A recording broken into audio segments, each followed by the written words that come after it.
What's up, everybody? We back with another message, another video.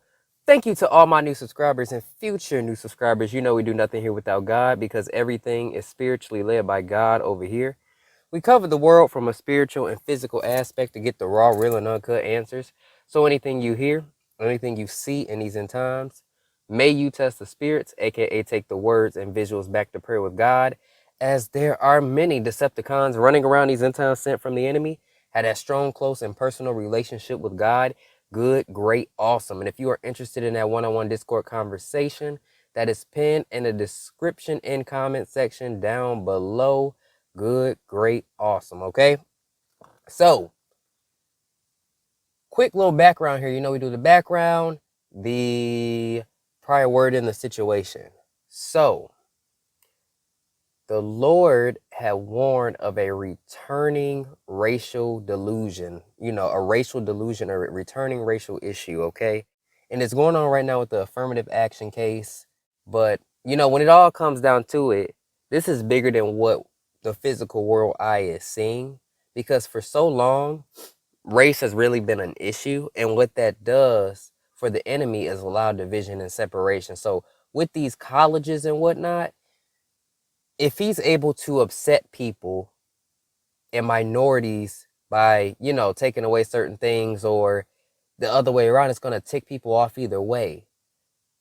So it's going to cause this issue of, oh, we're regressing and taking steps backwards, or this is not right, So this could affect the youth because of college. Most of the youth are going to college. That's the majority of the population for college campuses. God is really trying to reach the youth. But if the devil can continue this racial agenda like he's doing, it'll be hard for people to reach them. Like, it's bigger than what people think. Like, it's actually a big deal. Racial agendas are controlling the focus of people and taking them away from their purpose with God. And it's going to make it harder to bring people together in the body of Christ, those in the world, like still in the world. People that ain't in the world, clearly better, but there are many that don't. But the Lord did say, all in all, that this would be a returning issue. And yeah, well, it definitely returned, and God led me right to it, laid it right all out for me, showing that this was the previous case, and then here is right now. So yeah, y'all, we're going to play the rest. I'm going to show you the prior word exactly for what it was, the dream that God gave me. And then I'm going to show you the event with the stuff going on with the case, okay? Peace and blessings. Here's the rest of the video. This last part, I seen this white couple and their daughter helping this black man, okay? Now, she hid this man from her parents and was helping him. She would give him food. He was clearly like homeless. She would give him food and all this type of stuff, sneak him in when her parents were at work, sneak him out, until one day he got caught, and the mother said, I'll let him go. You are lucky I didn't end him to the daughter. Like, because the father was about to like shoot him or something. It's crazy. He was poor from the looks of it in the dream. So this is what the Lord said. The past shall return as a delusion, not a physical issue like it once was. A delusion, he says. So, when it comes to the racial issue, how people do things and then it ends up on the news and it becomes racial, and really it's not like it's a physical issue, it's a delusion to make people think this is a physical issue, but it's a spiritual issue, like we've been talking about. So that's what the Lord is talking about. It may not necessarily be this situation in full, but a situation involving races. And you already know how that goes with the media and how they get upset, or people get upset over that. Okay? Is another landmark ruling as the highest court in the land strikes down affirmative action in college admission decisions. That means race or ethnicity, if you will, cannot be one of the determining factors in deciding if a student is accepted to a college or university. Good afternoon, and thank you for joining us. I'm Siafa Lewis. And I'm Natasha Brown. This abandons decades of precedent and forces institutions to look for new ways to assemble diverse student bodies. CBS Philadelphia anchor Yuki Washington joins us with more on today's conservative ruling. Yuki. Shiba and Natasha, today's Supreme Court decision regarding affirmative action on college campuses is reverberating through Washington as well as colleges and universities all across these United States.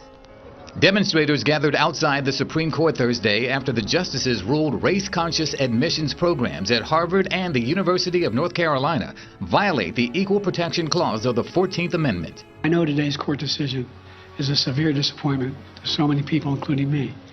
But we cannot let the decision be a permanent setback for the country. Activists who argued the university's affirmative action policies discriminated against white and Asian American applicants hailed the ruling as a victory. From today, all children will be judged by the content of their character and also by their merit, not by color of their skin.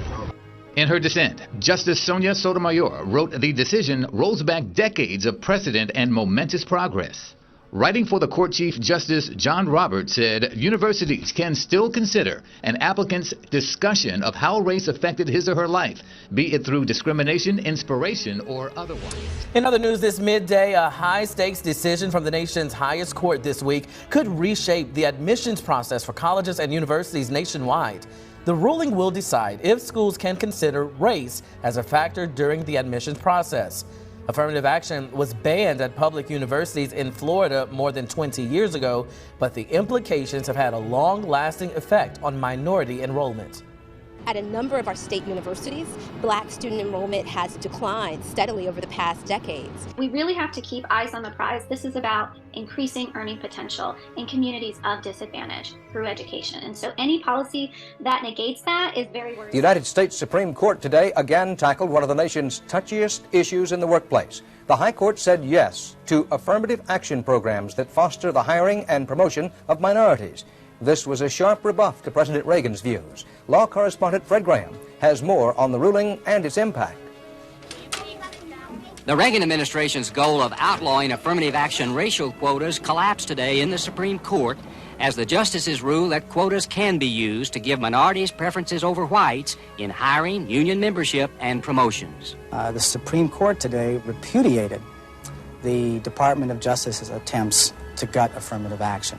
What I'm opposed to is an affirmative action process which in itself is discrimination, which in itself deals with people on the basis of their race rather than their qualifications. The issue of quotas in hiring and union membership was decided in a case involving the New York sheet metal workers, which had bitterly resisted efforts to integrate its ranks. A trial judge had ordered the union to meet a quota of 29.23% minority workers, which the Supreme Court upheld. Justice William Brennan said such quotas are legal when there has been persistent or egregious discrimination or to dissipate the lingering effects of pervasive discrimination. Our hope is that the government will rethink its position, will accept the law of the land, and will get back to enforcing the law the same way that their Republican and Democratic predecessors have done over the last 20 years. The issue of quotas and promotions involved the Cleveland, Ohio Fire Department. The Supreme Court upheld a quota that gave 50% of the promotions to black and Hispanic firefighters. The justices relied on the fact that the city had agreed to the quota in a consent decree, but the court did not rule out that in the future judges could order similar quotas themselves. It's going to be a fight regardless. This is not the end of it. The battle probably will go on. They're going to promote minorities over whites, and I don't think that's fair at all.